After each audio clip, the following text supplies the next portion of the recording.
இன்று 18/5/2025 ஸ்ரீ விசுவாவசு ஆண்டு வைகாசி மாதம் 4ஆம் நாள் உத்தராயணம் ஞாயிற்றுக்கிழமை. மகர ராசி என்பவர்களே, உங்களுடைய செயல்பாடுகள் இன்றைய நாள் கவனிக்க வேண்டியவை. அலட்சியம் கூடாது. எதை செய்தாலும் நல்ல விதமாக செய்ய முற்படுங்கள். சின்ன சின்ன விஷயங்களில் கூட விழிப்புணர்வாக இருக்க வேண்டும். நீண்ட நாட்களாக மனதை உறுத்தி கொண்டிருந்த சில விஷயங்களுக்கு தெளிவுகள் பிறக்கும். மனக்கவலைகள் அகலும். வெளியே கொண்டு செல்லக்கூடிய பொருட்களை பத்திரப்படுத்திக் கொள்ளுங்கள். அலட்சியம் வேண்டாம். வண்டி வாகன பயண நேரங்களிலும் சரி, நிதானம் தேவை. சில பொருட்கள் மறதியின் ஞாபகமாக ஏதாவது ஒரு வகையில் தொலைக்கக்கூடும்.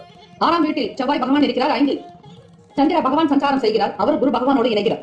எந்த ஒரு செயலாக இருந்தால் மன தெளிவாக செய்ய முற்படுவீர்கள். சுதந்திர போக்கு இருக்கும். தெளிவு பிறக்கும். தைரியமாக இருப்பீர்கள். வேலை தொடர்பாக இருந்த சின்ன சின்ன பிரச்சனைகள் தீரும்.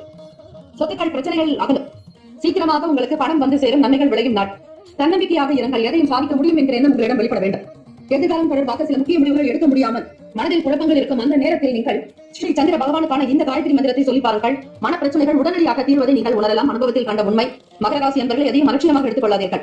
உங்களுக்கு சொல்லக்கூடிய ஒவ்வொரு விஷயங்களையும் நீங்கள் வாழ்க்கையில் பயன்படுத்தி பார்த்தால்தான் அதனுடைய நன்மையை நீங்கள் உணர முடியும்.